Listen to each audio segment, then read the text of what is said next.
ಕುಮಾರಸ್ವಾಮಿ ಅವ್ರಿಗೆ ಒಂದು ಸ್ವಲ್ಪ ಬೇಜಾರಿದೆ ಸರ್.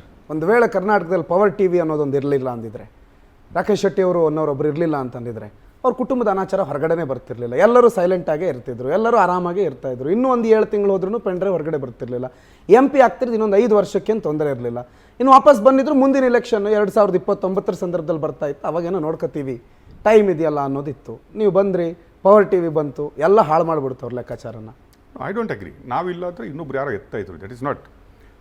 ನಾವು ತಗೊಂಡಿದ್ವಿ, ನಾವು ಧೈರ್ಯ ಮಾಡಿದ್ದೀವಿ ಅನ್ನುವುದಕ್ಕಿಂತಲೂ ಮೊದಲು ನಾವು ಸಂತ್ರಸ್ತೆಯರೊಟ್ಟಿಗೆ ಒಂದು ಕಾಸ್ಗಾಗಿ ನಿಂತ್ಕೊಂಡಿದ್ದೀವಿ. ಕರೆಕ್ಟಾ? ನಾವು ನಮಗೆ ನಾವೇ ಕಿರೀಟ ಹಾಕೊಳ್ಳೋದು ಬೇಡ. I don't agri. ಎಲ್ಲರೂ ಮಾಡಿದ್ದಾರೆ. ಇದು ಇವತ್ತು ನೋಡಿ ಎಲ್ಲ ಚಾನಲ್ಗಳು ತೋರಿಸ್ತವೆ, ಎಲ್ಲ ಪೇಪರ್ಗಳು ಬರೀತವೆ. ಕರೆಕ್ಟ್. ಇದಕ್ಕೆ ಕ್ರೆಡಿಟ್ ಬೇಡ, ರಾಕೇಶ್ ಶೆಟ್ಟಿಗೂ ಬೇಡ ಅಥವಾ ಪವರ್ ಟಿವಿಗೂ ಬೇಡ. ಅನಾಚಾರಿಗೆ ಶಿಕ್ಷೆ ಆಗಬೇಕು, ಸಂತ್ರಸ್ತರಿಗೆ ನ್ಯಾಯ ಸಿಗಬೇಕು, ಮಹಿಳೆಯರಿಗೆ ಗೌರವ ಸಿಗಬೇಕು. ಆ JDS ಪಾರ್ಟಿ ಸುಧಾರಿಸಬೇಕು. ಇವತ್ತು ನೋಡಿ ಟ್ರೋಲ್ ಆಗೋದು ನೋಡಿದರೆ, JDSದು ದೇವೇಗೌಡರು ಬದುಕಿದ್ದು ಫೀಲ್ ಮಾಡ್ತಾ ಇರೋದು, ನಾನು ಬದುಕಿದ್ದೀನ ಇಲ್ಲ ಅಂತ. ಕುಮಾರಸ್ವಾಮಿಗೆ ಅನಿಸುತ್ತೆ ಇಲ್ಲ ಗೊತ್ತಿಲ್ಲ, ನನಗೆ ಬೇಜಾರಾಗುತ್ತೆ. ಈ 91 ವರ್ಷ ವಯಸ್ಸಲ್ಲಿ ದೇವೇಗೌಡರ ಮನಸ್ಸು ಯಾವ ರೀತಿ ಇವತ್ತು. ನಮಗೂ ಸಿಂಪತಿ ಇದೆ, ನಮಗೂ ಫೀಲ್ ಆಗುತ್ತೆ. ಆದರೆ ದೇವೇಗೌಡರ ಫೀಲಿಂಗಿಂತಲೂ ಮಹಿಳೆಯ ಮಾನ ಇದೆಯಲ್ಲ, ಹೋಗಿದೆಯಲ್ಲ, ಮಹಿಳೆ ರೇಪಾದ ಜನರು, ಅದು ಅದಕ್ಕಿಂತಲೂ ಕಾಸ್ಟ್ಲಿ, ಅದು ಅದಕ್ಕಿಂತಲೂ ಮಹತ್ವದ್ದು. ನಮಗೂ ಅರ್ಥ ಆಗುತ್ತೆ. ಈ ವಯಸ್ಸಲ್ಲಿ ದೇವೇಗೌಡರದನ್ನು ಅನುಭವಿಸಬಾರ್ದು. ಮುತ್ಸದ್ದಿ ರಾಜಕಾರಣಿ ಮಾತ್ರ ಅಲ್ಲ, ಕರ್ನಾಟಕಕ್ಕೆ ಅವರ ಕೊಡುಗೆ ತುಂಬ ಇದೆ. ಸೇಮ್ ಟೈಮ್ ಇವತ್ತು ನೋಡಿ ತೆನೆ ಹೊತ್ತ ಮಹಿಳೆಯ ಒಂದು ಕಾರ್ಟೂನ್ ಬರ್ತಾ ಇದೆ. ಸೀರೆ ಉಟ್ಕೊಂಡು ತೆನೆ ಹೊತ್ತ ಮಹಿಳೆ ಒಂದಾದರೆ ಅದನ್ನು ಜನರು ನೋಡುವ ರೀತಿ ಅಂತ. ಇನ್ನೊಂದು ಕಡೆ ಬಿಕಿನಿ ಹಾಕ್ಕೊಂಡು ಮಹಿಳೆ ತೆನೆ ಹೊತ್ಕೊಂಡಿದ್ದಾಳೆ, ಬಿಕಿನಿ ಡ್ರೆಸ್ಸಲ್ಲಿ, 2 ಬಟ್ಟೆಯಲ್ಲಿ. ಇದನ್ನು ಪ್ರಜ್ವಲ್ ನೋಡ್ದ ಹಾಗೆ ಅಂತ. ಅದನ್ನು ದೇವೇಗೌಡರನ್ನ ನಾನು ನೋಡಿದರೆ ಹೆಂಗೆ ಆಗ್ಬೋದು? ಐ ಆಮ್ ಶ್ಯೂರ್ ದೇವೇಗೌಡರವರು TV ನೋಡ್ತಾ ಇಲ್ಲ, ಅವರು ಪೇಪರ್ ಓದ್ತಾ ಇಲ್ಲ, ಸೋಷಿಯಲ್ ಮೀಡಿಯಾ ಸಿಗ್ತಾ ಇಲ್ಲ. ಪಾಪ ಅಟ್ಲೀಸ್ಟ್ ಅವರಿಗೆ ಹೊರಗಡೆ ಏನಾಗ್ತಾ ಇಲ್ಲ ಅಂತ ಗೊತ್ತಾಗಿದ್ರೆ, ಹೊರಗಡೆ ಇದನ್ನೆಲ್ಲ ಆಗೋದಿದ್ರೆ ನೋಡಿದರೆ ಏನಾಗ್ಬೋದು?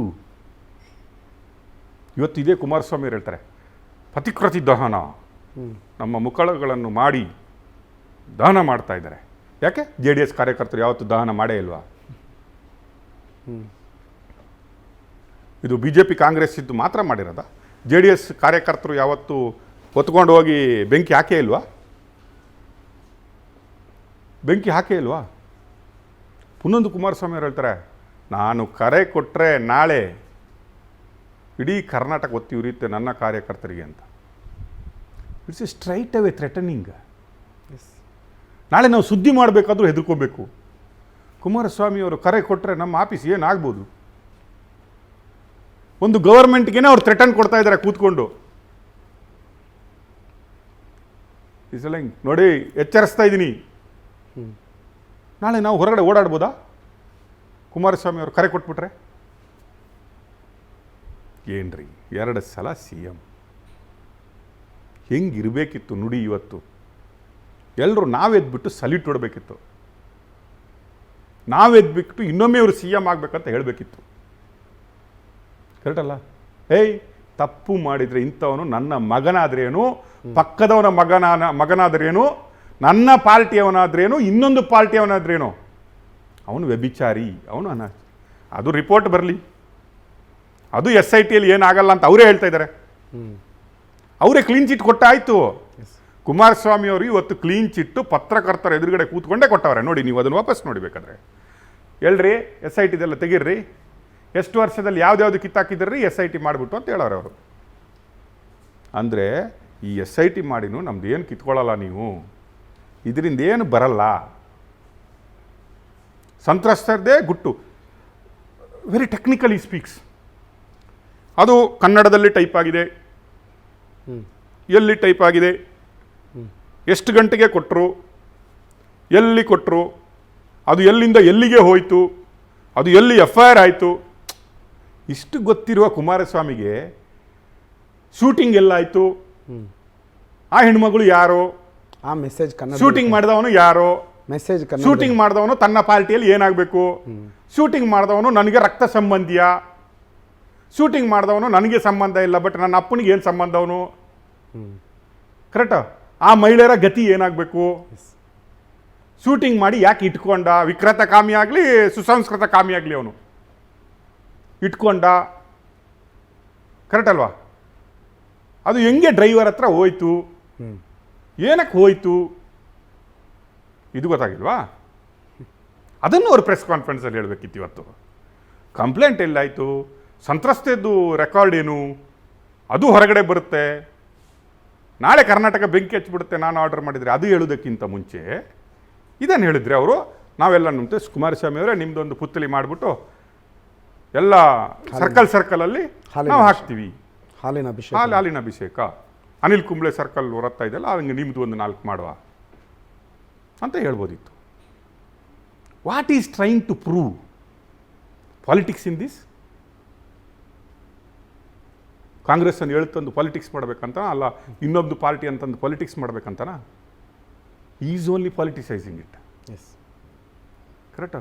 ವಿರೋಧ ಪಕ್ಷದ ಯಾಕೆ ನೇಹ ಮರ್ಡರ್ ಕೇಸ್ ಆಯಿತು, ಎತ್ತಿದ್ರು, it is became I politicised, ಕರೆಕ್ಟಾ? ಎತ್ತಿದ್ದಾರೆ, ಎಲೆಕ್ಷನ್ ಟೈಮ್ ಎತ್ತಾರೆ, ದಟ್ ಈಸ್ ಕಾಮನ್ ನನಗನ್ಸುತ್ತೆ. ಎಸ್, ಇವತ್ತು ನಮ್ಗೆ ಆಶ್ಚರ್ಯ ಅನಿಸೋದೇ ಇಲ್ಲ. ಆಶ್ಚರ್ಯ ಅನಿಸುತ್ತಾ No. ಯಾವುದಾದ್ರೂ? ನೋ. ಕೊಲೆ ಆಗಲಿ, ಸುಲಿಗೆ ಆಗಲಿ, ರೇಪ್ ಆಗಲಿ, ಪಾಲಿಟಿಕಲ್ಲಿ ಬರಲೇಬೇಕು, ಅದರಲ್ಲಿ 4 ಓಟು ಬೀಳಲೇಬೇಕು. ಯಾರ ಮನೆ ಹಾಳಾದರೂ ತೊಂದರೆ ಇಲ್ಲ, ನನಗೆ ಒಂದು 4 ಓಟ್ ಆದರೂ ಲಾಭ ಆಗಬೇಕು. There is no surprise. Neha murder case ಆಗಿಲ್ವಾ? ಆಗ ಅದನ್ನೇ ನಾವು ಎರಡೆರಡು ಗಂಟೆ ಡಿಸ್ಕಸ್ ಮಾಡಿಲ್ವಾ? ಮಾಡಿದ್ದೀವಿ. ಅದಕ್ಕೇ ಕುಮಾರಸ್ವಾಮಿ ಅವರು ಸ್ಟೇಟ್ಮೆಂಟ್ ಕೊಟ್ಟಿಲ್ವಾ? ಕೊಟ್ಟಿದ್ದಾರೆ. ಎಸ್, ಆಗ ಇವ್ರು ಹೇಳಿಲ್ಲ, ಮಾಧ್ಯಮದಲ್ಲಿ ಕೂತ್ಕೊಂಡು ಕ್ರೈಮ್ ನ್ಯೂಸ್ ಮಾಡ್ತಾವ್ರೆ, 2 ಗಂಟೆ ಮಾತಾಡ್ತಾವ್ರೆ, ಹೇಳಿಲ್ಲ. ಶಬಾಷ್, ಕೊಡ್ರಿ ಮೈಕ್ ತಗೊಂಬಡ್ರಿ, ನಾನೊಂದು 2 ಹೇಳ್ತೀನಿ, ತೋರಿಸ್ರಿ ಅದು. ಕರೆಕ್ಟಾ? ಈಗ ನಾವು ಕೂತ್ಕೊಂಡ್ರೆ ಇವರ ಫ್ಯಾಮಿಲಿ ಅಂತ ಬಂದರೆ ನನಗೆ ಗೊತ್ತಿಲ್ಲಪ್ಪ, ನಾನು DNA ಟೆಸ್ಟ್ ಹೋಗ್ತೀನಿ. ಅವನು ಈಗ ಮೊನ್ನೆವರೆಗೆ ಇದ್ದ DNA ಈಗ ಚೇಂಜ್ ಆಗಿದೆ ಅಂತ ನನಗೇನು ಗೊತ್ತು? ಕುಮಾರಸ್ವಾಮಿ ಅವರು ಹೇಳಿದರೆ ಗೊತ್ತು. ಇಲ್ಲ, ನಂದು ರಕ್ತ ಸಂಬಂಧ ಈಗ ಚೇಂಜ್ ಆಗಿದೆ, DNA ಬೇರೆ ನಮ್ಮದು ಅಂತ ಇವತ್ತು ಗೊತ್ತಾಗಿದೆ ನನಗೆ. ಮೊನ್ನೆ ಅವರೇ ಹೇಳ್ತಾ ಇದ್ರು, DNA ಒಂದೇ, ನನ್ನ ಮಗ ತಪ್ಪು ಮಾಡಿದರೆ ಕ್ಷಮಿಸ್ಬಿಡಿ, ಇವನಿಗೆ ಓಟ್ ಹಾಕಿ, ಟಳಕ್ಕಂತ ಕಣ್ಣೀರು ಬರುತ್ತೆ. ಇವ್ರಿಗೆ ಆ ಕಣ್ಣೀರುಗಳು ಈ ತಾಯಂದ್ರ ನೋಡಿ ಬಂದಿಲ್ವಾ? ಟವಲ್ ಎತ್ಕೊಂಡು ಉಜ್ತಾ ಇರ್ತಾರಲ್ಲ, ಆ ಕಣ್ಣೀರು, ಈ ವಿಡಿಯೋಗಳು ಹಾಸನದಲ್ಲಿ ಡಿಸ್ಟ್ರಿಬ್ಯೂಟು ಕಡಲೆಪುರಿ ಥರ ಸೇಲ್ ಆಗ್ತಾ ಇತ್ತಲ್ಲ ರೋಡಲ್ಲಿ, ಆಗ ಕಣ್ಣೀರು ಬಂದಿಲ್ವಾ? ಯಾರಾದರೂ ಕುಮಾರಸ್ವಾಮಿ ಅವರು ಒಬ್ಬ ಸಂತ್ರಸ್ತೆಗೆ ಮನೆಗೆ ಹೋಗಿದ್ದಾರಾ? ಕರೆದು ಕೇಳಿದಾರಾ? ಇಲ್ಲ. ಅಲ್ಲೇ ಜಂಡ ಉಡಿದ್ರಲ್ಲ ಎಲ್ಲರೂ, ಇಡೀ ಫ್ಯಾಮಿಲಿ, ಕರೆದು ಯಾರಾದರೂ ಮಾತಾಡಿದಾರಾ? ಇಲ್ಲ. ಇವತ್ತು ಕುಮಾರಸ್ವಾಮಿ ಅವರು ಹೇಳ್ತಾರೆ, ರೇವಣ್ಣನೇ ಬೇರೆ, DNA ಬೇರೆ, ಪ್ರಜ್ವಲ್ದು DNA ಬೇರೆ, ನಂದು DNA ಬೇರೆ, ನಾವು ಸರ್ಟಿಫಿಕೇಟ್ ಬೇರೆ ಮಾಡ್ಕೊಂಡಿದ್ದೀವಿ. Politically we are together. ಅಧಿಕಾರ ಬಂದರೆ ನಾವೆಲ್ಲ ದೇವೇಗೌಡರ ವಂಶ, ಮಿನಿಸ್ಟ್ರಿ ಬಂದರೆ ನಾವೆಲ್ಲ ದೇವೇಗೌಡರ ಫ್ಯಾಮಿಲಿ, ಬಿ ಫಾರ್ಮ್ ಬಂದರೆ ನಮ್ಮದೇ DNA ಬರಬೇಕು, ಕರೆಕ್ಟಾ? ಪಾರ್ಟಿ ಬಂದರೆ ನಮ್ಮದೇ DNA ಅವರ ಅಧ್ಯಕ್ಷರಾಗಿರಬೇಕು, ರಾಷ್ಟ್ರ ಅಧ್ಯಕ್ಷರಾಗಬೇಕು. ಇಶ್ಯೂಸ್ ಬಂದರೆ ಸಂಬಂಧ ಇಲ್ಲ. ಅರೆ ಹೆಂಗೆ ಆಗುತ್ತೆ? ಯಾವ ರೀತಿ ಆಗುತ್ತೆ? ಎಲ್ಲಿಯ ಕುಮಾರಸ್ವಾಮಿ, ಎಲ್ಲಿಯ ರೇವಣ್ಣ? ಕರೆಕ್ಟಾ? ನಮ್ಗೆ ಗೊತ್ತಿಲ್ಲಲ್ಲ ಲಿಂಬೆ ಹಣ್ಣಿನ ಮಹತ್ವ ಇಷ್ಟಿದೆ ಅಂತ. ಕರೆಕ್ಟ್? ನಮ್ಗೆ ಅವರು ಹೇಳಿಲ್ಲ, ರೇವಣ್ಣ ಅವ್ರು ಹೇಳಿಲ್ಲ ಗತಿ ಚೇಂಜ್ ಆಗಿದೆ ನಮ್ಮದು ಅಂತ, ಯಾರು ಹೇಳಲಿಲ್ಲ. ಇವತ್ತು ಅವ್ರು ಡಿಕ್ಲೇರ್ ಮಾಡಿದ್ದಾರೆ, ನಿನ್ನೆ ಮೊನ್ನೆಯಿಂದ ಡಿಕ್ಲೇರ್ ಮಾಡ್ತಾ ಇದ್ದಾರೆ, ನಾನು ಅವನಲ್ಲ, ನನಗೂ ಅವನಿಗೂ ಸಂಬಂಧ ಇಲ್ಲ.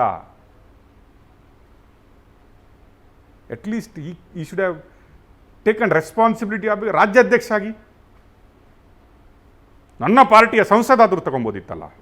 ನನ್ನ ಅಣ್ಣನ ಮಗ ಅಂತ ತಗೊಳ್ಳೋದು ಬೇಡ ಇವರು. ಇವ್ರಿಗೆ ನಾಚಿಕೆ ಆಗುತ್ತೆ ಅಂತ ಅವ್ರ ಅಣ್ಣನ ಮಗ ಅಂತ ಹೇಳ್ಕೊಳ್ಳಿಕ್ಕೆ. ರೇವಣ್ಣನವರ ಅಣ್ಣ ಅಂತ ಕರೀಲಿಕ್ಕೆ ಇವ್ರಿಗೆ ನಾಚಿಕೆ ಆಗುತ್ತೆ. ಕರೆಕ್ಟಾ? ಈ ಡಿಸೋನ್ಸ್ that family, that's okay. That is is ವಿಷಯ. ನಾವ್ಯಾರು ಕೇಳಲಿಕ್ಕೆ? ಕರೆಕ್ಟಾ? ನಾವೇನು ಕೇಳಲಿಕ್ಕಾಗುತ್ತಾ? DNA ಟೆಸ್ಟ್ ಮಾಡಿ ಅಂತೇಳಿ ನಮ್ಗೆ ಯಾಕೆ ಬೇಕು? ಅದರಿಂದ ಸಮಾಜಕ್ಕೆ ಇವರ ಫ್ಯಾಮಿಲಿ ಇದ್ದರೆ ಏನು, ಯಾವುದು ಸಮಾಜಕ್ಕೆ ಏನಾದರೂ ಆಗುತ್ತಾ?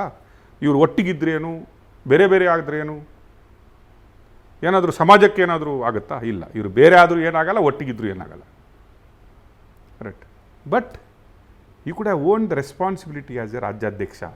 ಹೌದು, ನನ್ನ ಪಾರ್ಟಿಯ, ನಾನು ರಾಜ್ಯಾಧ್ಯಕ್ಷನಾಗಿರುವ ಪಾರ್ಟಿಯ MP ಯ ಅನಾಚಾರ ಈ ರೀತಿ ಬಂದಿದೆ. ಕರೆಕ್ಟ್. ಇದು ಇಡೀ ಭಾರತ ದೇಶದಲ್ಲಿ ಆಗದಂತಹ ಒಂದು ಕೃತ್ಯ. ಇಡೀ ಭಾರತವನ್ನು, ಆಸನ ಬಿಡಿ, ಇಡೀ ಭಾರತವನ್ನು ತಲೆ ತಗ್ಗಿಸುವಂತಹ ಒಂದು ಕೃತ್ಯ. ಯಾಕೆ ಓಡೋದ್ರು? ಇವ್ರು ಹೇಳ್ತಾರೆ ನನ್ನ ಹತ್ರ ಕೇಳಿ ಓಡೋದ್ರಾ? ಮತ್ತೆ ಇವ್ರು ಯಾಕೆ ಸಮರ್ಥನೆ ಮಾಡ್ತಾರೆ? ಹೇಳಬೇಕಿತ್ತು. ವ್ಯಭಿಚಾರಿ ಓಡೋಗಿದ್ದಾನೆ ಹೇಳೋದಕ್ಕೆ ಕೇಳೋದು ಅಂತ ಹೇಳಬೇಕಿತ್ತು. ಇವರೇ ಹೇಳಿದ್ದಾರೆ ಒಂದು ಟೈಮಲ್ಲಿ ಮಲ್ಯ ಓಡೋಗ್ಲಿಕ್ಕೆ ಬಿಟ್ಟರು, ನೀರವ್ ಮೋದಿ ಓಡೋಗ್ಲಿಕ್ಕೆ ಬಿಟ್ಟರು, ಚೋಕ್ಸಿನ್ ಓಡೋಗ್ಲಿಕ್ಕೆ ಬಿಟ್ಟರು. ಈಗಲೂ ಹೇಳಬೇಕಿತ್ತು ಕುಮಾರಸ್ವಾಮಿ ಅವರು. ಕರೆಕ್ಟಾ? ಈಗ ಯಾಕೆ ಇವ್ರಿಗೆ ಗೊತ್ತಾಗಿಲ್ಲ? ಓಡೋಗಿದ್ದಾನೆ ಹೇಳ್ಕೊಂಬ. ಉಪ್ಪು ತಿಂದವ್ ನೀರು ಕುಡಿಲೇಬೇಕು. ಕೆಲವರು ಉಪ್ಪು ತಿಂದರೂ ನೀರು ಕುಡಿಯೋಲ್ಲ, ತಪ್ಪಿಸ್ಕೊಂಡ್ಬಿಡ್ತಾರೆ. ಬುದ್ಧಿ ಬಂದ್ಬಿಡುತ್ತೆ ಅವ್ರಿಗೆ, ದಾರಿಗೆ ಬಂದ್ಬಿಡ್ತಾರೆ. ಏನು ಮಾಡೋದು?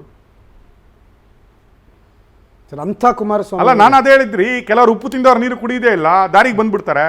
ಭಗವದ್ಗೀತೆ ಯಾರು ಉಪ್ಪು ತಿಂದಿದ್ದಾರೋ, ಯಾರು ನೀರು ಕುಡಿದಿದ್ದಾರೋ ಅಂತ ಜನಗಳಿಗೆ ಗೊತ್ತಾಗಬೇಕಲ್ಲ. ಅದಕ್ಕೆ ಮೀಡಿಯಾ ಇರೋದು.